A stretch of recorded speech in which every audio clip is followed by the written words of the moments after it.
اس محفل پاک میں چند باتیں آپ سب سے عرض کرنا چاہوں گا۔ موت ایک ایسی سچائی ہے جس کو نہ چاہنے والا بھی قبول کرتا ہی ہے اور کرنا پڑے گا۔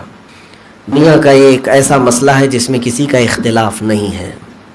موت آنی ہے، وہ چاہے مسلم ہو کہ کافر ہو، یہودی ہو کہ نصرانی ہو، کسی بھی دین سے تعلق رکھنے والا ہو، لیکن موت کے بارے میں ہر کوئی یہی کہتا ہے کہ ہاں ایک دن ہمیں دنیا سے جانا ہے، لیکن کانسیپٹ سب کا الگ الگ ہے، تصور سب کا الگ ہے۔ کچھ لوگ موت کے بعد الگ الگ خیالات گڑھتے ہیں۔ موت کے بعد کے معاملات میں پھر اختلاف ہے۔ موت کے بارے میں سب کا اتفاق ہے، لیکن موت کے بعد کے معاملات میں پھر اختلاف ہے۔ جنت و دوزخ ہوگی یا نہیں، حساب کتاب ہوگا یا نہیں، حشر و نشر ہوگا یا نہیں، اس پر بھی اختلافات ہیں۔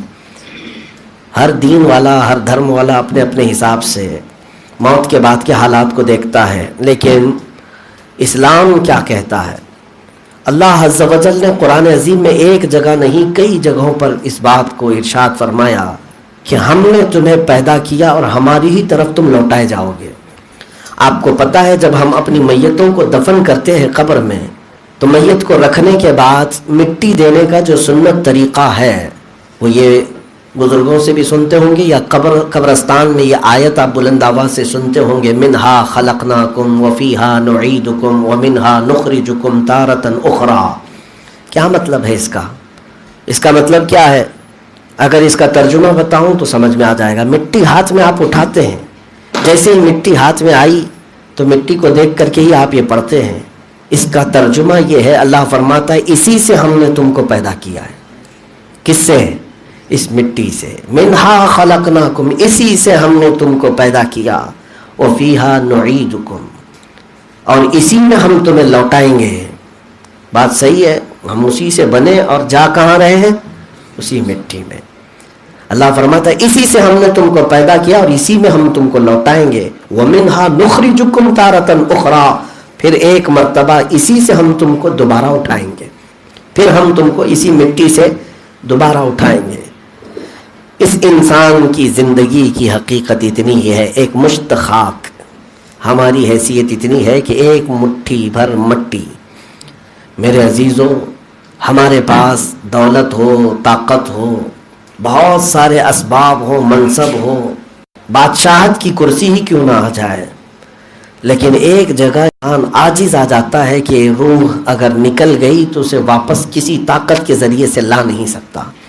اگر نکلی ہوئی روح کو جسم میں دوبارہ لوٹانا ممکن ہوتا تو دنیا کے بڑے بڑے دولت مند اس پر پیسہ خرچہ کرتے اور کبھی مرنا پسند نہیں کرتے۔ شداد ہو کہ قارون ہو کہ حامان ہو، یہ دنیاوی مالداروں کی بات ہے، موت تو انہیں بھی آ کر پکڑ لیتی ہے۔ میرے عزیزو، قرآن میں اللہ فرماتا ہے اینما تکونوا یدرککم الموت ولو کنتم فی بروج مشیدہ، تم جہاں کہیں پر بھی جاؤ، چاہے مضبوط محل میں کیوں نہ بیٹھو، موت تمہیں آ کر پکڑ لے گی۔ کوئی یہ نہیں کہہ سکتا کہ میں سب سے مضبوط جگہ پر ہوں، یہاں مجھے موت نہیں آئے گی۔ موت کبھی کبھار بڑے سے بڑے حادثوں میں نہیں آتی، بڑے بڑے ایکسیڈنٹ ہو جاتے ہیں لیکن انسان بچ کے نکلتا ہے، اور کبھی موت صرف اپنے سوئے ہوئے پلنگ سے گر جانے پر بھی آ جاتی ہے۔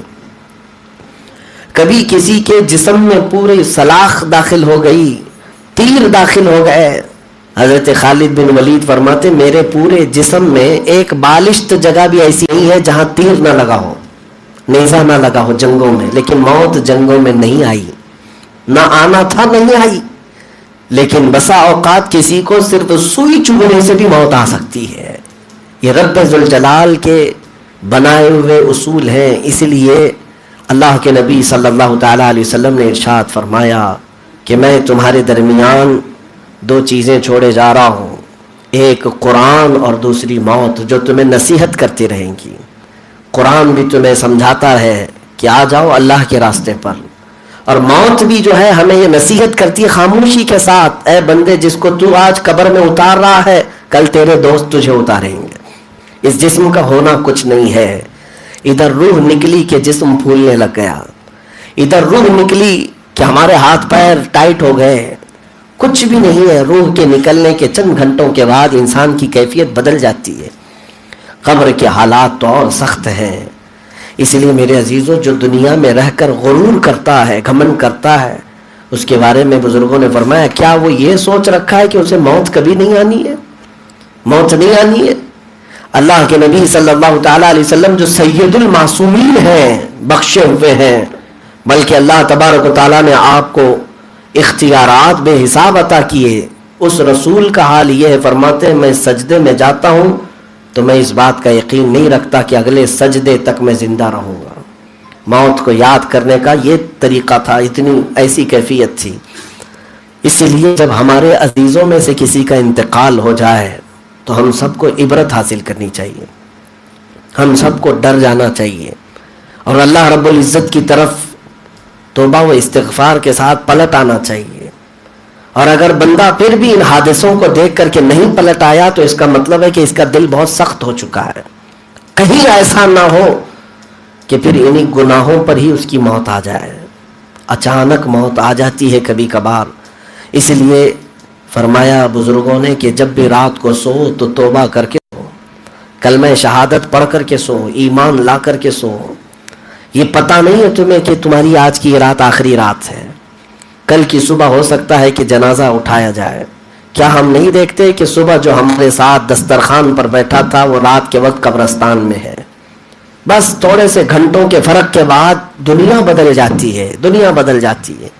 جس کے ساتھ ایک دن پہلے ہم ہنسی مذاق کر رہے تھے، گفتگو کر رہے تھے، دوسرے دن پتہ چلا کہ وہ خاموش سو چکا ہے، ہلانے سے بھی نہیں ہلتا، اب بات چیت بند ہو چکی ہے. تو کیا یہ عبرت کے لیے کافی نہیں؟ ہم سب کو ہلا دینے کے لیے کافی نہیں ہے؟ کون کہتا ہے کہ موت صرف بڑھاپے میں آتی ہے؟ کون کہتا ہے کہ 70-80 سال کا ہونے کے بعد ہی موت آئے گی؟ ہم نے بھری جوانی میں بھی جنازوں کو جاتے ہوئے دیکھا ہے، میتیں چھوٹی عمر میں بھی اٹھتی ہوئی ہم نے گھروں سے دیکھا ہے. اس لیے موت کی کوئی عمر نہیں ہے، موت کی کوئی عمر نہیں ہے. قرآن میں اللہ نے فرمایا الذی خلق الموت والحیات لیبلوکم ایکم احسن عملا، سورہ ملک کی آیت ہے. ہم نے موت اور زندگی اس لیے بنائی ہے تاکہ تمہیں آزمائے تم میں اچھے عمل والا کون ہے. تمہاری آزمائش کے لیے ہے یہ. اب تمہارے امتحان کی گھڑی یہ چل رہی ہے اور امتحان ختم ہو جاتا ہے کب؟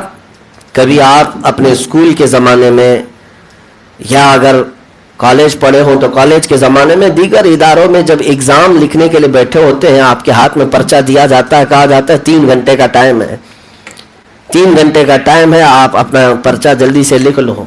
آپ اس میں لکھتے رہتے ہیں، اچانک وقت ختم ہونے کی گھنٹی بجنے لگتی ہے اور کہا جاتا 8 سے 11 بجے تک کا تھا، 10 سے 1 بجے کا تھا ٹائم. ہم بھی بہت سارے امتحانات میں بیٹھے، لیکن جہاں سوئی اخیر وقت آتی ہے گھبراہٹ بڑھ جاتی ہے. ابھی اگر جواب مکمل نہیں ہوا تھا تو گھبراہٹ بڑھتی ہے. اور جو سارا لکھ چکا ہے وہ تو ٹائم کے انتظار میں بیٹھا رہتا ہے کہ مجھے اٹھنا ہے.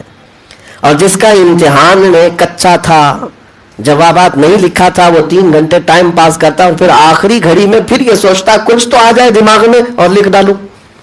اس کے بعد پھر وہ وقت بھی آتا ہے کہ پکارنے پر کہ ٹائم ختم ہو گیا، ٹیچر پکار رہا ہے، گارڈ پکار رہا ہے، ایگزامینر پکار رہا ہے کہ اپنے پرچے جمع کرو، لیکن یہ جمع کرتا نہیں جلدی.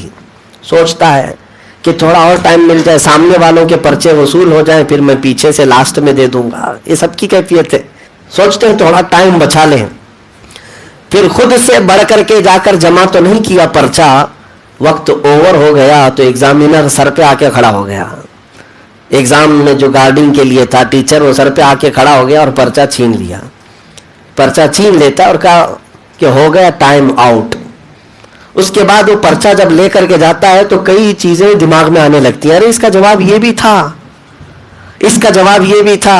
تم جا کر کے الجھنے لگتے ہو کہ گارڈ سے یا پھر جو اسکواڈ ہوتے ان سے یا پھر ٹیچر سے پلیز تھوڑا 2 منٹ پرچہ مجھے واپس دے دے، میرے دماغ میں جواب آ گیا ہے. جواب کیا کہا جاتا ہے؟ Time is over.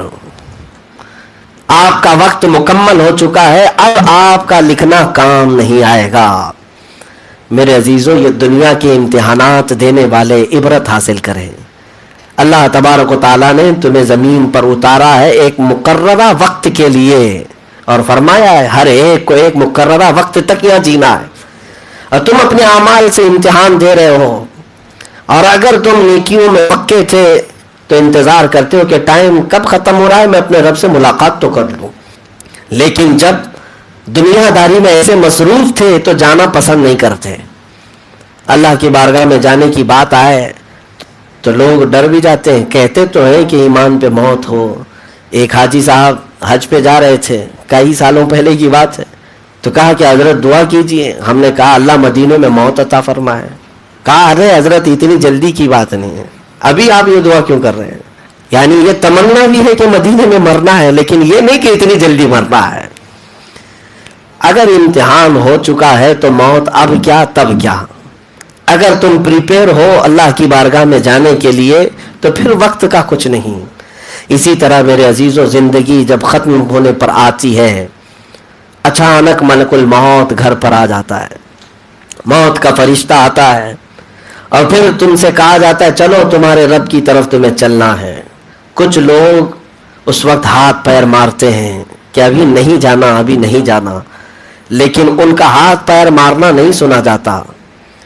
اور پھر فرشتہ ان کی روح قبض کرتا ہے. یہاں تک کہ قرآن پاک میں ہے، وہ کہتے ہیں نرد نعمل، یعنی اگر ہمیں لوٹا دیا جائے تو ہم عمل کریں گے اس سے اچھا جیسے پہلے کرتے تھے. لیکن اللہ تعالیٰ فرماتا ہے اگر میں ان کو زندگی دے بھی دوں گا تو یہ اچھا عمل نہیں کریں گے، وہی کریں گے جو پہلے کرتے تھے. بھول جائیں گے. لیکن فرشتہ یہ کہہ کر کے جاتا ہے کہ ٹائم از اوور، تمہارا وقت ختم ہو چکا. میرے عزیزوں، وہ وقت ہمارے ساتھ بھی آنے والا ہے، آپ کے ساتھ بھی آنے والا ہے. اچانک ایک دن تم سے کہا جائے گا کہ چلو اپنے پالنے والے کی طرف پلٹو، اپنے رب کی طرف. یا ایتھا النفس المطمئنہ ارجعی الی ربک راضیۃ مرضیہ. یہ تو پاکیزہ جان کے لیے قرآن نے کہا ہے، اے پاکیزہ جان والے آجا اپنے رب کی طرف خوشی بخوشی. فادخلی فی عبادی وادخلی جنتی. اللہ فرماتا ہے میرے بندوں میں شامل ہو جا، میری جنت میں داخل ہو جا. مرنے سے پہلے کچھ لوگوں کو یہ پکارا جاتا ہے، لیکن حدیث پاک میں یہ بھی ہے کچھ لوگوں کو مرنے سے پہلے آواز ایسی بھی آتی ہے، یا ایتھا النفس الخبیثہ، اے خبیث جان کے مالک، اے بری روح کے مالک، برے جسم میں تو تھی، نکل جا اپنے جسم سے. اور مجبور ہو کر کے نکل، خوشی سے تو نہیں نکلے گی، دنیا سے تجھے جانے کی خواہش ہی نہیں ہے. یہاں تک کہ فرمایا گیا کہ فرشتے اس کے پیچھے کے حصے پر کوڑے مارتے رہتے ہیں روح کو نکالنے کے لیے.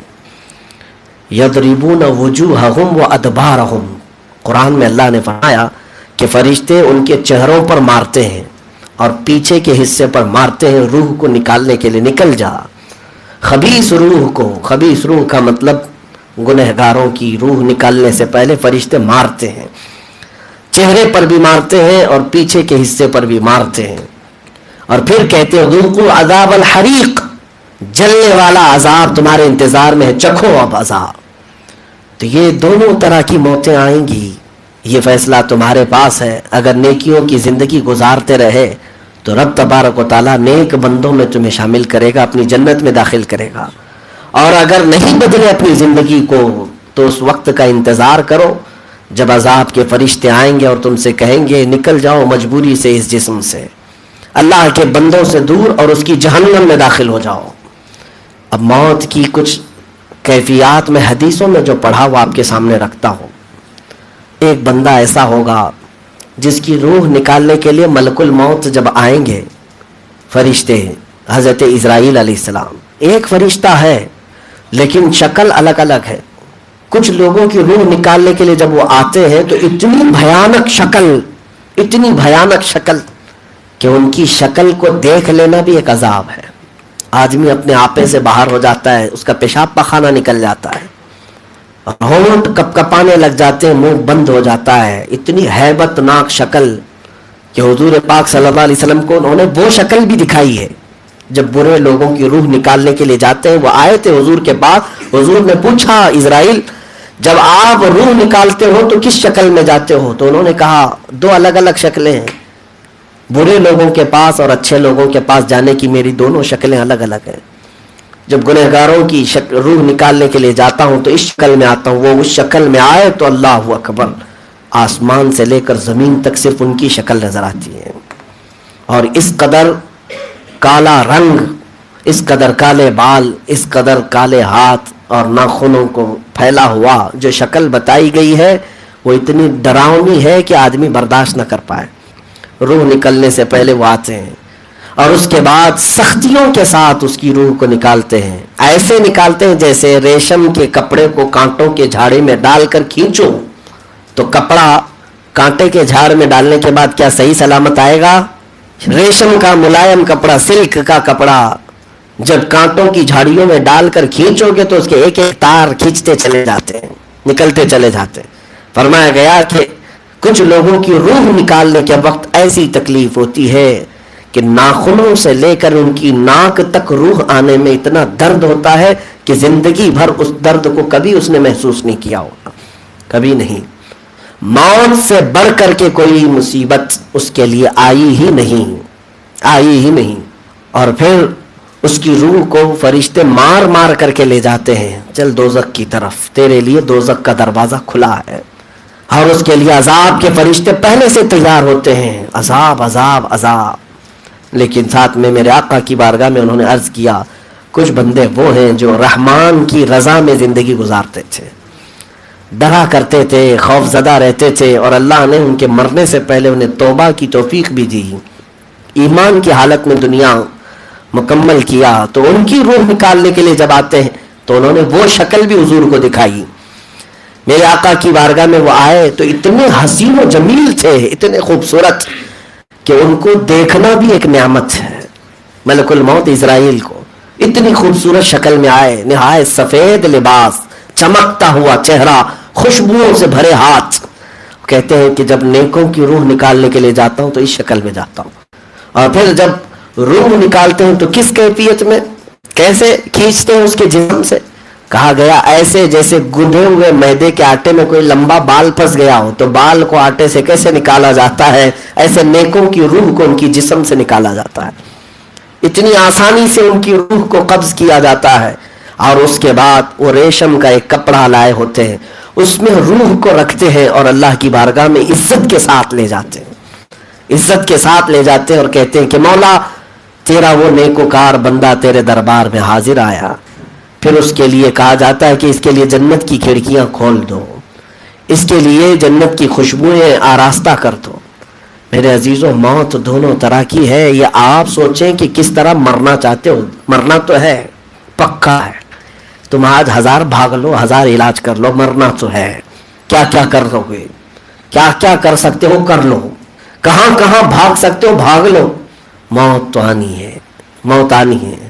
بڑے بڑے بادشاہوں کو اس موت کے فرشتے نے نہیں چھوڑا، بلکہ میرے عزیزوں اللہ رب العزت کی بارگاہ میں اگر سب سے زیادہ قریب کوئی ہے تو اللہ کے انبیاء ہیں، مرسلان اعظام، رسولان اعظام ہیں۔ جب اللہ کے سارے رسول اور سارے نبی موت کا مزہ چکھ چکے ہیں تو پھر دنیا میں آپ کوئی بچتا نہیں۔ طاقت تو چھوڑو، اللہ کی محبوبیت کے بعد بھی انہیں اس راستے سے گزرنا ہوا، اس راستے سے گزرنا ہوا۔ حضرت موسیٰ علیہ السلام کے متعلق ایک روایت ملتی ہے کہ ان کی عمر ہو گئی تھی کافی، تو اسرائیل علیہ السلام ان کے پاس آئے، کہا کہ اللہ کے نبی آپ اجازت دیں آپ کی روح قبض کروں۔ نبیوں کی بارگاہ میں وہ اجازت لے کر روح قبض کرتے تھے، ان کا احترام تھا۔ حضرت موسیٰ علیہ السلام نے ایک تماچا ان کو لگا دیا، اور یہ بھی عام آدمی کی بات نہیں، یہ نبیوں کا اختیار ہے، نبیوں کا اختیار۔ اور ایسے کہ ملک الموت اسرائیل کی آنکھ باہر آئے، واپس اللہ کی بارگاہ میں چلے گئے۔ مولا تیرے اس نبی کے دربار میں گیا تھا، روح قبض کرنے کے لیے تماچا لگا دیا، میں کیا کروں، میں تیرے حکم کا پابند ہوں۔ رب تعالیٰ نے فرمایا اے اسرائیل جاؤ میرے نبی موسیٰ سے کہو ایک گھنے بالوں والا بکرا لے لیں اور اس کی پیٹھ پر ہاتھ رکھیں، ان کے ہاتھ کے نیچے جتنے بال آئیں گے اتنے سال ان کی عمر بڑھا دی جائے گی۔ اسرائیل علیہ السلام دوبارہ آئے موسیٰ علیہ السلام کی بارگاہ میں، ایک بکرا لے کر کے خود ہی آئے، کہا اللہ کے نبی اللہ کا حکم ہے اس گھنے بالوں والے بکرے کے پیٹھ پر آپ ہاتھ رکھیں، جتنے بال آپ کے ہاتھ کے نیچے آئیں گے اللہ اتنے سال آپ کی عمر اور بڑھا دے گا، اتنے سال اور لمبی. یہ ہمارے تمہارے چاہنے سے تو نہیں ہونا ہے. نبی کے لیے اتنی مہلت تھی. موسیٰ علیہ السلام نے پھر کہا میں اپنے رب سے بات کرتا ہوں. اللہ عز و جل کی بارگاہ میں کلام کرتے ہوئے مناجات کرتے ہوئے کہتے اے مولا جب اتنے سال بھی گزر جائیں گے تب کیا ہوگا؟ یعنی ہاتھ کے نیچے جتنے بال آئے اتنے سال اگر تو مجھے حیات دیتا ہے، زندگی دیتا ہے، وہ سارے سال گزر جانے کے بعد کیا ہوگا؟ رب تعالیٰ نے فرمایا موسیٰ موت آئے گی، موت آئے گی. یہ اور بات ہے کہ لمبا سمے لمبا وقت تمہیں دیا جائے گا لیکن موت آنی ہے. موسیٰ علیہ السلام نے کہا اچھا موت اس کے بعد بھی آئے گی، بچ تو نہیں سکتے. تو اسرائیل علیہ السلام جو فرشتے ہیں موت کے، ان سے کہا کہ اے اسرائیل مجھے بیت المقدس سے قریب کر دو. بیت المقدس سے قریب ہو گئے، اللہ نے زمین کو سمیٹ دیا اور موسیٰ علیہ السلام بیت المقدس کے قریب آ گئے. پھر موسیٰ علیہ السلام کہتے ہیں جب موت آنی ہی ہے تو اب کیا، تب کیا، ابھی روح قبض کر لو. جب جانا ہی ہے دنیا سے، اتنے سال جینے کے بعد بھی جانا ہے تو پھر ابھی روح قبض کر لو. تو حضرت اسرائیل نے موسیٰ علیہ السلام کی روح کو قبض کیا. پتہ یہ چلا میرے عزیزوں، وقت کے جلیل القدر پیغمبر کو بھی اللہ فرماتا ہے کہ موت تو آنی ہے، انبیاء کو بھی اجل آنی ہے. اعلیٰ حضرت کتنے اچھے انداز میں اس کو بیان کرتے ہیں. لیکن یہ فرق سمجھ لو، ہمیں بھی موت آئے گی اور انبیاء کو بھی آئی ہے، انبیاء اکرام کو بھی موت آئی ہے. لیکن فرق کیا ہے؟ اعلیٰ حضرت فرماتے ہیں انبیاء کو بھی اجل آنی ہے مگر اتنی کہ فقط آنی ہے. آن کا مطلب سمجھتے ہو؟ آن جو ہے ایک منٹ کو بھی نہیں، اس سے کم والے لمحے کو کہا جاتا ہے. کہتے نا ایک آن میں ایسا ہو گیا، ایک آن میں ایسا ہو گیا. آن کا مطلب ایک سیکنڈ، یہ چھوٹا سا ایک لمحہ. تو کہتے ہیں اعلیٰ حضرت انبیاء کو بھی اجل آنی ہے مگر اتنی کہ فقط آنی ہے، ایک آن کی ہے. پھر اس کے بعد دوبارہ مثل وہی زندگانی ہے، ان کو اس سے بہتر زندگی اللہ تعالیٰ عطا کرے گا. اب میں ہمارے متعلق یہ کہتا ہوں میرے عزیزوں، ہم سب کو جانا ہے دنیا سے، اس بات کا آپ سب کو یقین ہے. اور ایک بزرگ نے کیا ہی خوب بات کہی ہے کہ اس انسان کو دیکھو، جس چیز سے بچنا محال ہے اس سے بچنے کے ہزار ہیلے ڈھونڈتا ہے. یعنی موت سے بچنا پاسبل ہے؟ کوئی بھی بندہ مجھ کو یہ دل پہ ہاتھ رکھ کر کے بتائے موت سے بچنا ممکن ہے؟ ناممکن ہے. لیکن پھر بھی تم موت سے بچنے کی ہر کوشش کر لیتے ہو. بیماری نہ آنے پائے، صحت برقرار رہے، گولیاں ٹائم پر لیتا رہو، کہیں میرے ساتھ کچھ ہونے نہ پائے. موت تمہیں پتا ہے آ کر رہے گی لیکن پھر بھی بچنے کی کوشش کرتے رہتے ہو. اس بزرگ نے کیا ہی پیاری بات کہی. اس انسان کی عقل کو دیکھو، جس چیز سے بچنا ممکن ہی نہیں اس سے بچنے کی تو کوشش کرتا ہے، لیکن جس چیز سے بچنا ممکن ہے اس کے لیے کوشش ہی نہیں کرتا. پوچھا گیا وہ کون سی چیز ہے؟ کہا جہنم. جہنم سے بچنا پاسبل ہے، ممکن ہے. اگر انسان کوشش کر لے تو جہنم سے بچ سکتا ہے، لیکن وہاں کوئی کوشش نہیں کرتا اور موت سے بچنے کے ہزار ہیلے ڈھونڈتا ہے. ہونا یہی چاہیے میرے عزیزوں. ہمارے جانے کا وقت قریب آ رہا ہے. یہ جو گھڑی کی سوئیاں ٹک ٹک کرتی ہیں یہ حقیقت میں سیکنڈ اور منٹ کو نہیں کاٹتی بلکہ ہماری زندگی کو کاٹتی چلی جا رہی ہے، کاٹتی چلی جا رہی. روز ہماری زندگی کا ایک ایک دن یہ کم کرتی جا رہی ہیں. ہم موت سے بہت قریب ہوتے چلے جا رہے ہیں. کل کو ہم کچھ اور سال کے تھے، 25 سال کے تھے، پھر چند ہی دن کے بعد حساب لگایا تو 30 سال کے ہو گئے، پھر 35 کے ہو گئے، پھر 40 کے ہو گئے. بڑھتے بڑھتے ایسی اچانک عمر بڑھتی چلی گئی. بچے جوان ہو گئے، جوان بوڑھے ہونے لگ گئے. اتنی تیزی سے یہ دنیا چل رہی ہے. ایک بات سمجھ کر کے چلو، تم چاہے بیٹھو، چاہے سو، چاہے دنیا میں بھاگو، چاہے مال جمع کرو چاہے نہ جمع کرو، دنیا تم پر سے گزرنے والی ہے، گزر کے رہے گی. ایسا نہیں ہے کہ تم بیٹھو تو لمبے دن تک چلے گی، سو تو اور لمبا چلے گی. نہیں، تم کسی بھی حالت میں رہو تم پر سے دنیا گزر کے جا رہی ہے. تمہیں موت سے قریب کر ہی رہی ہے، روز تم کو موت سے قریب لے جا رہی ہے. تم چاہے جتنا جمع کر لو، جتنا جمع کر لو، ایک دن تمہیں اس بات کو تسلیم کر کے جانا ہوگا. آپ کو پتا ہے ہم جنازہ جب اٹھا کر کے جاتے ہیں ہمارے عزیزوں کا، فقہ کا یہ مسئلہ بھی میں تمہیں بتا کر جاتا ہوں. جنازے میں چلنے والوں کے آداب یہ بتائے گئے ہیں کہ جنازہ سب سے آگے ہونا چاہیے، جنازہ اٹھانے والے پیچھے ہونا چاہیے. جنازے کے آگے چلنا مکروہ ہے، جائز نہیں. بعض لوگ جو ہے جنازے کے آگے آگے چلتے رہتے ہیں، یہ جائز نہیں. ہاں اگر کندھا دینے کے لیے آگے آیا یا راستہ صاف کرنے کے لیے آگے آیا تو یہ ایک الگ سا مسئلہ ہے، اس کی اجازت ہو سکتی ہے. لیکن جنازے کو اٹھانے کی بجائے صرف اور صرف جنازے کے ساتھ چلنے کے لیے آگے آگے چلتا ہے تو یہ ناجائز ہے، جنازے کی بے ادبی بھی ہے. اب میں آپ کو بتاؤں یہ ایسا کیوں ہے. جنازہ سب سے آگے ہونا چاہیے اور سارے لوگوں کو پیچھے چلنا چاہیے، کیوں؟ اس کی وجہ یہ بتائی گئی ہے، بزرگوں نے بتایا کہ جنازہ جو سب سے آگے جاتا رہتا ہے وہ اپنے اس جنازے میں سوئے ہوئے میت تم سب کو دیکھ رہی ہوتی ہے جو پیچھے چل رہے ہوتے ہیں، اور مردہ تم سب سے یہ کہتا جاتا ہے کہ اے لوگوں، جس طرح تم آج میرے جنازے کے پیچھے پیچھے آ رہے ہو، چند دنوں کے بعد اسی طرح پیچھے پیچھے میرے پاس قبرستان میں بھی آ جاؤ گے. جس طرح ہم جنازے کے پیچھے پیچھے چل رہے ہیں، ان قریب ہم بھی پیچھے پیچھے قبرستان پہنچ جائیں گے. اور یہ اسلام نے ہمیں سکھایا بار بار موت کو یاد رکھنا. دنیا کیا کہتی ہے مجھے اس کی خبر نہیں، لیکن ہمارے گھر میں ہمارے عزیز یا کسی مومن کا انتقال ہو جائے تو آپ سب سے پہلا جملہ کیا کہتے ہیں؟ انا للہ و انا الیہ راجعون. قرآن کی آیت ہے یہ، جس کا مطلب کیا ہے؟ آپ کو دیکھو اسلام کیا سکھا رہا ہے. موت کے وقت ہائے ہائے یہ نہیں، ارے کیا ہو گیا یہ نہیں. کسی کی موت کی خبر آئی تو سب سے پہلے کیا ہے؟ انا للہ و انا الیہ راجعون. اس غم کی گھڑی میں بھی اسلام کیا سکھاتا ہے؟ یہ سکھاتا ہے، ترجمہ اس کا یہ ہے، بے شک ہم اللہ ہی کے ہیں اور اللہ ہی کی طرف ہم بھی جانے والے ہیں. ہم اللہ ہی کی طرف جانے والے ہیں. یعنی انتقال کسی اور کا ہوا لیکن تمہیں اسلام یہ بتا رہا ہے تم بھی یہ یاد کر لو کہ جانے والے تم بھی ہو، اسی کی طرف ہم بھی پلٹنے والے ہیں.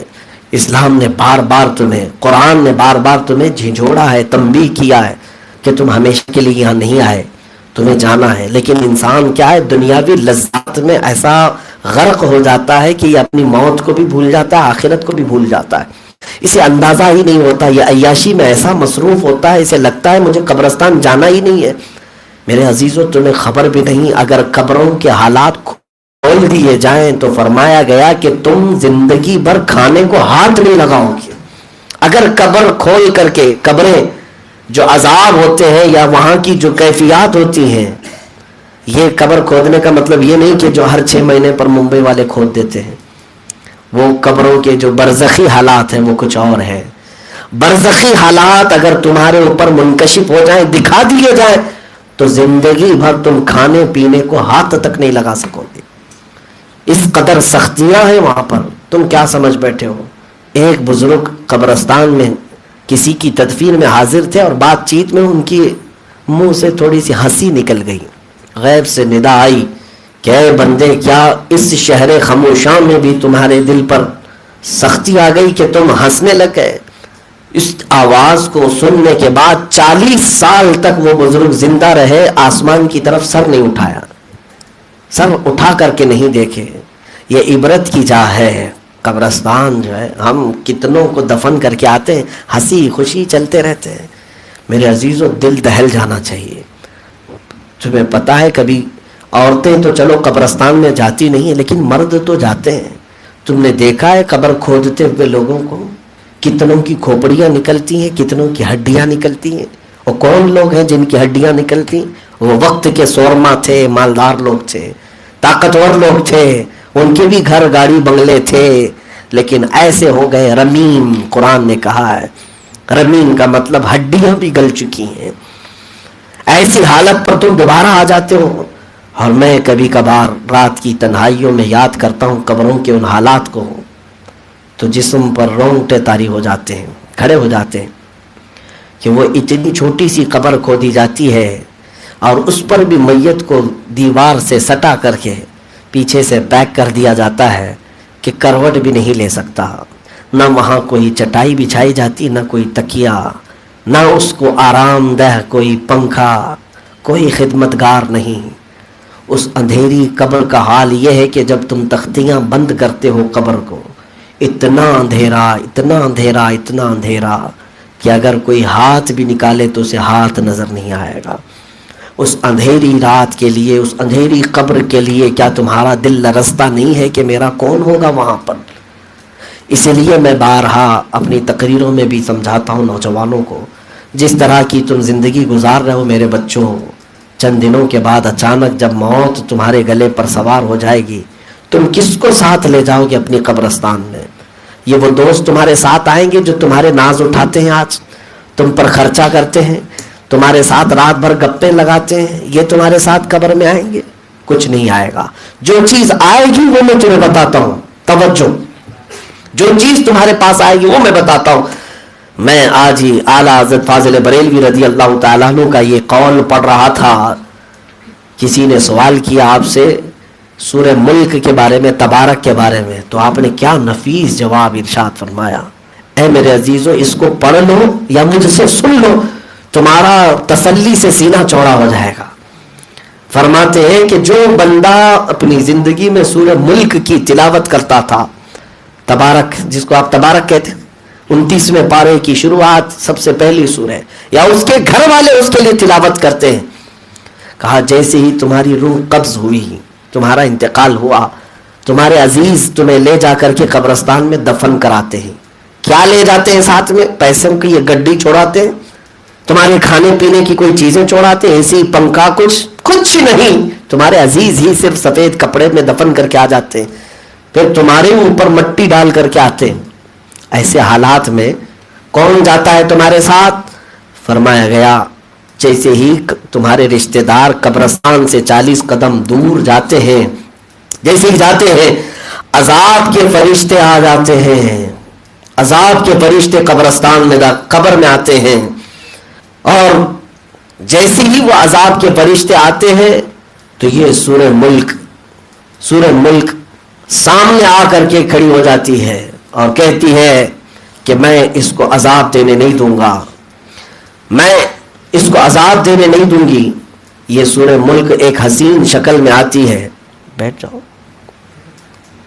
تو عذاب کے فرشتے کہتے ہیں، کبھی سامنے سے آتے ہیں کبھی پیچھے سے آتے ہیں، لیکن وہ سورہ ملک جو ہے ہر جگہ ان کے سامنے آ کر کھڑی ہو جاتی ہے۔ توجہ چاہتا ہوں، کون سی چیز تمہارے ساتھ جائے گی اور تم کیا کمانے میں لگے ہو؟ سورہ ملک کو اتنی طاقت دی جاتی ہے، حدیث پاک میں ہے، قبر میں آ کر کے فرشتوں سے جھگڑا کرتی رہتی ہے، عذاب کے فرشتوں سے، کہ نہ میں عذاب دینے نہیں دوں گی۔ پھر وہ عذاب کے فرشتے کبھی دائیں سے کبھی بائیں سے کبھی آگے سے کبھی پیچھے سے، ہر جگہ یہ سورہ ملک ان کا مقابلہ کرتی۔ اخیر میں وہ عذاب کے فرشتے کہتے ہیں، اے سورہ ملک، ہم خود سے نہیں آئے، اللہ کے حکم سے آئے ہیں، اللہ نے ہمیں بھیجا ہے، ہم اس کو عذاب دیں گے، اس کے گناہ ہیں، اس کی سیئات ہیں۔ اب سورہ ملک کہتی ہے، توجہ، اچھا تم اللہ کے حکم سے آئے، تھوڑی دیر انتظار کرو، میں خود اللہ سے بات کر کے آتی ہوں، میں اللہ سے بات کر کے آتی ہوں۔ یہ سورہ ملک جاتی ہے اللہ رب العزت کی بارگاہ میں اور عرض کرتی ہے کہ مولا، کیا تو اس بندے پر عذاب کے فرشتے بھیجا جو مجھے ہمیشہ تلاوت کیا کرتا تھا، جس کے گھر میں میری تلاوت ہوتی تھی، کیا تو اس بندے پر عذاب کے فرشتے بھیجا؟ رب تعالیٰ فرماتا ہے کہ ہاں، اس کے کچھ گناہ تھے، اس کے کچھ سیئات تھے، اتنی سزا اسے دی جائے گی۔ سورہ ملک کہتی ہے، نہ مولا، اس بندے کو تو عذاب نہ دے، میری سفارش قبول فرما لے۔ رب تعالیٰ فرماتا ہے عذاب کے فرشتے جا چکے، قبر میں عذاب ہوگا۔ اب سورہ ملک کیا کہتی ہے سنو، میں یہ حدیث پڑھ رہا تھا تو عجیب سی کیفیت تھی۔ یہ سورہ ملک کے بارے میں میرے آقا فرماتی کہ مولا سے، رب تعالیٰ سے جھگڑ پڑتی ہے اور کہتی ہے، اے رب ذوالجلال، اگر تو اسے عذاب دے گا ہی تو پھر تو اپنے کلام سے مجھے باہر کر دے۔ اللہ اکبر، اپنے کلام سے مجھے نکال دے، میں تیرا کلام ہوں یا نہیں؟ رب تبارک و تعالیٰ فرماتا ہے سورہ ملک تیری سفارش میں نے قبول کر لیا، جا واپس، اور عذاب کے فرشتے جا چکے اس کی قبر میں، اب تو روشنی لے جا۔ اب سنو اس کے بعد کی بات، اس کے بعد کی بات میں نے پڑھا تو میرا دل بھی ٹھنڈا ہوا۔ اے میرے عزیزوں، میرے سننے والوں، آج کے بعد سے اس کی پابندی رکھو۔ سورہ ملک اب آتی ہے، واپس آتی ہے، عذاب کے فرشتے ابھی قبر میں کھڑے ہیں، عذاب دے نہیں رہے میت کو، کیونکہ یہ کہہ کر گئی تھی میرے آنے تک رکنا۔ رب تعالیٰ سے بات کر کے، اجازت لے کر کے، سفارش کر کے واپس آئی۔ اور کیسے آتی ہے؟ اعلیٰ حضرت نے لکھا ہے حدیث کو، چادر لے کر آتی ہے، اور ساتھ میں حسین پھولوں کا گلدستہ لے کر آتی ہے، خوشبوئیں لے کر آتی ہے جنت سے اس میت کے لیے، اور جلدی سے آ کر قبر میں تکیہ لگاتی ہے، اس کو بچھونا دیتی ہے، خوشبوؤں سے اسے سیراب کرتی ہے، اور اس کے بعد پوچھتی ہے اے میرے عزیز کہیں میرے آنے میں دیر تو نہیں ہوئی؟ کہیں میرے آنے میں دیر تو نہیں ہوئی؟ یہ ہے سورہ ملک جو ہماری قبر میں بھی جانے والی ہے ساتھ میں۔ تم اس کی بجائے صرف اور صرف یہ سمجھتے ہو کہ نوٹ اور ووٹ سے سب کچھ ہو جائے گا، تم صرف اپنے منصب، اپنے غرور اور اپنی کرسیوں کو بچانے کے چکر میں دنیا میں ایسے مست ہو گئے کہ تمہیں اپنی قبر کا اور اپنے حشر کا خیال تک نہ رہا۔ اس لیے میرے عزیزو، آج کے بعد ہو سکے تو روزانہ سونے سے پہلے سورہ ملک کی تلاوت کر کے ہی سو۔ اگر پڑھ نہیں سکتے تو حسین انداز میں کئی قاریوں کی تلاوت موجود ہے، تمہارے موبائل تمہارے ساتھ رہتے ہیں، تم اپنے موبائل میں سورہ ملک کی تلاوت لگا کر، مشکل سے جانتے ہو 3 منٹ کی ہے، یہ 3 سے 3.5 منٹ میں پوری سورہ تلاوت ہو جاتی ہے۔ 3 سے 3.5 منٹ۔ جو بندہ 3 گھنٹے فلم دیکھ کر کے سوتا ہے، اس کے لیے میں یہ سوچتا ہوں کیا 3 منٹ بھاری ہو جاتے ہیں اللہ کا کلام تلاوت کرنے کے لیے؟ آج سے اس چیز کو پابندی کے ساتھ عمل میں لے آؤ، انشاءاللہ ہماری قبر روشن ہوگی۔ اور فرمایا جو سورہ ملک کا پابند تھا، سورہ ملک کا پابند تھا، اللہ تبارک و تعالیٰ اس کی قبر کو اندھیریوں سے بچا لے گا، روشن ہو جائے گی قبر۔ میں آج جو بھی سورہ ملک کی تلاوت کیا یا ہمارے ہاں سے جو بھی تلاوت ہوئی، اس کا ثواب میں میرے عزیز بھائی انیس ملا کی روح کو نظر کرتا ہوں، مولا ان کی قبر کو بھی روشن کر دے۔ آج دل دکھتا ہے، ان کی جدائی کا غم مجھے بھی ہے۔ ایک بہترین مخلص مشورہ دینے والا ہمارے اندر سے کم ہو گیا۔ اکثر ایسا ہوتا کہ کسی سے دل لگتا ہے، وہ ایک ایسا بندہ تھا جس سے دینی مشورے بھی لیے جا سکتے تھے، دنیاوی مشورے بھی لیے جا سکتے تھے، اور جس کے ساتھ دوستی کرتا اخلاص کے ساتھ کرتا، امانت داری کے ساتھ۔ گھر والوں سے پوچھو تو ہر ایک کا خیال رکھنا، بہنوں کا، بھائیوں کا، اپنی خالہوں کا، اپنے سارے رشتہ داروں کا، پھر اپنی ڈیوٹی کا، اپنے منصب کا، اور پھر یہاں پر بھی وقت دینا، مسجد میں بھی وقت دینا۔ اور مجھے یہ بات یاد ہے، ذکر کی مجلسیں جو چلتی تھی ہماری، ان میں کبھی وہ کسی ذکر کی مجلس کو ناغہ نہیں کرتے تھے۔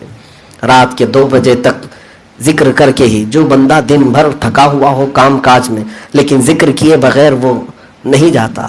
یہ سب چیزیں ایسی ہیں کہ مرحوم کی اچھائیاں ہیں۔ میں آج آپ کے سامنے برسر اعلان یہ اس لیے کہہ رہا ہوں کہ فرمایا میرے آقا نے، جس کے انتقال کے بعد اس کی مومنین اچھائیاں گنانے لگے تو مولا مومنین کی گواہی پر اس کی بخشش کر دیتا ہے۔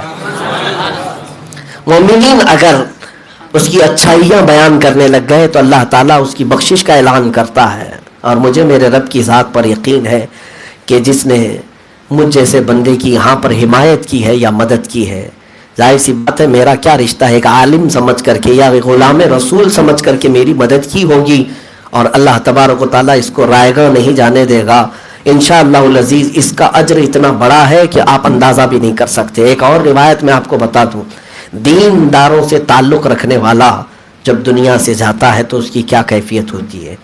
دین سے تعلق رکھنے والا، علم یا علماء سے تعلق رکھنے والا، کرامن کاتبین سب کے ساتھ ہیں جو نامہ اعمال لکھ رہے ہیں نہیں؟ نامہ اعمال لکھنے والے فرشتے سب کے ساتھ ہیں، آپ کے ساتھ بھی ہمارے ساتھ بھی ہیں۔ لیکن جیسے ہی ہم مر گئے، انتقال ہو گیا، تب کہاں جائیں گے فرشتے؟ فرمایا کہ جب انتقال ہو جاتا ہے تو یہ دونوں فرشتے اپنے لکھنے کی ڈیوٹی ختم کر کے اللہ کی بارگاہ میں عرض کرتے ہیں کہ مولا جس کام پر تو نے ہمیں مامور کیا تھا اس بندے کا وقت ختم ہو گیا، وہ دنیا سے چلا گیا، اب ہمارا کام کمپلیٹ ہو گیا، اب تو ہمیں اجازت دے، ہم آسمانوں پر آتے ہیں اور تیری عبادت کرتے ہیں۔ رب تعالیٰ فرماتا ہے کہ اب آسمان میں کوئی جگہ باقی نہیں، اتنے فرشتے ہیں، تمہاری عبادت کی اب ضرورت نہیں، یہاں سب بھرا ہوا ہے، کوئی جگہ نہیں۔ وہ فرشتے کہتے ہیں مولا یا تو پھر زمین میں ہمیں عبادت کرنے کی جگہ دے جہاں ہم تیری عبادت کریں۔ رب تعالیٰ فرماتا پوری زمین میرے ملائکہ سے بھری ہوئی ہے، سب عبادت کر رہے ہیں، مزید اب عبادت کی ضرورت نہیں تمہاری طرف سے۔ تو اب فرشتے کہتے ہیں کہ مولا آسمانوں میں بھی جگہ نہیں، زمینوں میں بھی نہیں، ہم کہاں جائیں، اب ہمارا کام کیا ہے؟ رب تبارک و تعالیٰ کی طرف سے حکم ہوتا ہے جو مومن بندہ انتقال کیا اس کا آخری وقت کیسا تھا؟ اس کا آخری وقت دین کے ساتھ تھا، علم والوں کے ساتھ تھا، ایمان کے ساتھ تھا۔ تو رب تعالیٰ فرماتا ہے اے کرامن کاتبین، جاؤ اس کی قبر پر کھڑے رہو، قیامت تک تسبیح پڑھتے رہو، اس کی قبر پر جاؤ اور قیامت تک تسبیح پڑھتے رہنا، اس کا ثواب اس قبر والے کو ملتا رہے گا۔ میرے عزیزوں، یہ ہے جو قبر میں لے جانے والی چیزیں ہیں، جن چیزوں کو ہم جمع کر رہے ہیں ان میں سے کوئی چیز جانے والی نہیں ہے۔ ہم نے دیکھا ہے کہ کفن میں ایک جیب بھی نہیں ہوتا، کئی سلائی ہوتی ہے کفن میں، کوئی جیب بھی نہیں رکھا جاتا، اور یہ بات بھی سب کو پتا ہے کہ وہاں فرشتے رشوت بھی نہیں لیتے ہیں کہ تم پیسہ دے کر کے ان کے سوالات کو گول مول کر جاؤ، چھوٹ جاؤ، نہیں، وہاں کوئی اور ہی حکومت ہے، وہاں کوئی اور ہی حکومت ہے۔ اس لیے اپنی تیاریاں مکمل رکھو، ہر رات توبہ کر کے سو، ہر رات استغفار اور تشہد کلمہ طیبہ پڑھ کر کے سو، پتہ نہیں دن بھر کون کون سے جملے تمہاری زبانوں سے نکلے، اور یہ بھی پتہ نہیں کہ کون سی رات تمہاری آخری ہے، کہیں ایسا نہ ہو کہ سوتے ہوئے میں مر گیا اور صبح اٹھ ہی نہ سکے بستر سے، ایسے بھی حالات ہیں۔ اور قبر سے متعلق جو فرمایا، حضرت علی رضی اللہ تعالیٰ عنہ ایک بار قبرستان گئے، قبر والوں کو سلام کیا اور پوچھا کہ اے قبروں والوں تمہارا کیا حال ہے؟ ہم اپنے زندوں کو پوچھتے ہیں کیسی ہے طبیعت، خیریت ہے؟ حضرت علی نے قبر والوں کو پوچھا۔ حضرت سعید بن مسیب کہتے ہیں کہ حضرت علی ان کا جواب سن رہے تھے اور روتے جا رہے تھے۔ ہم نے پوچھا کہ قبروں والوں نے کچھ جواب دیا؟ مولا علی کرم اللہ وجہہ الکریم فرماتے ہاں، وہ کہہ رہے تھے اے علی ہمارا حال کیا پوچھتے ہو، ہمارا حال کیا پوچھتے ہو، جن بالوں کو ہم سجاتے تھے ان میں بچھو چھوڑ دیے گئے ہیں، جس چہرے کو ہم بار بار سجاتے تھے اس پر پیپ اور خون بھر دیا گیا ہے، ہمارے جسم پر کیڑے چھوڑ دیے گئے ہیں، ہمارا حال مت پوچھو۔ حضرت علی اتنا روئے قبرستان سے آتے ہیں۔ میرے عزیزوں، وہ حالات ہلکے نہیں، آسان نہیں ہیں۔ اسی لیے حضرت عثمان غنی رضی اللہ تعالیٰ عنہ فرماتے ہیں جس کی قبر کی منزل آسان ہو گئی ساری منزلیں آسان ہوگی۔ یہ پہلی منزل ہے، جو قبر کی منزل آسان کر گیا اس کی ساری منزلیں آسان ہیں۔ اس لیے اپنے جانے سے پہلے کچھ صدقات ایسے رکھو، کچھ چیزیں اللہ رب العزت کی رضا کے لیے خیرات دے کر، کچھ نیکیاں اپنے لیے جمع کر کے جاؤ، اپنی نمازیں مکمل کر لو اس سے پہلے کہ تمہاری نماز پڑھ دی جائے، تمہارا جنازہ پڑھ دیا جائے اور تم چاہ کر کے بھی کچھ نہیں کر سکو گے۔ جب میت کو غسل کے لیے اٹھایا جاتا ہے تو ہزار بار اس کی خواہش ہوتی ہے میت کی کاش میرا سر اٹھنے کے قابل ہو، میں اپنے اللہ کی بارگاہ میں سجدہ کر سکوں، لیکن سر نہیں اٹھ سکتا، اس کی عبادت نہیں ہو سکتی، نمازیں ختم ہو چکی، روزے ختم ہو چکے، سارے اعمال ختم ہو چکے، ٹائم از اوور، وقت ختم ہو چکا۔ وہ وقت آپ کا بھی آئے گا، ہمارا بھی آئے گا، اس سے پہلے اپنے پچھلی جو بھی چیزیں ہیں کمپلیٹ رکھو۔ اللہ کریم کہنے سننے سے زیادہ عمل کی توفیق عطا فرمائے۔ اخیر میں تعزیت کے طور پر مرحوم و مغفور انیس بھائی کے گھر والوں کے لیے بھی دو چند جملے عرض کروں گا، اور ہمارے لیے آج ایک بہت بڑے حادثے کی ایک بات اور بھی ہے کہ اہل سنت و جماعت کی مقتدر شخصیات میں سے، علماء اہل سنت میں سے، اکابر علماء میں سے دو علماء ایک بعد دیگرے انتقال کر گئے۔ ایک حضرت علامہ ہاشم نعیمی صاحب قبلہ مراد آباد شریف علیہ الرحمہ، دوسرے حضرت مفتی نظام الدین صاحب قبلہ براؤن شریف کار حادثے میں انتقال کر گئے۔ تو یہ دو جھٹکے ہیں اہل سنت و جماعت کے لیے جو ہندوستان میں ہیں، ان کی موت کا بھی ہمیں صدمہ ہے، تکلیف ہے کہ ایک بعد دیگرے یہ علماء اپنی مسندیں خالی کرتے جا رہے ہیں اور دوسرے ان مسندوں کو بھرنے والا کوئی نہیں آتا، یہ چلے جا رہے ہیں۔ اب وہ دور آ جائے گا جب جاہل لوگ بڑے بڑے منصبوں پر فائز ہو جائیں گے، وہ علماء و اکابر جانے کے بعد ان کا ہم پلہ، ان کا ہم منصب کوئی دکھتا نہیں ہے۔ میں تعزیت کے لیے جو باتیں عرض کر رہا ہوں وہ یہ ہے میرے عزیزوں، غم ہمیں بھی ہے، آپ کے گھر کو بھی ہے، غم آپ کو بھی ہے، ہمیں بھی ہے۔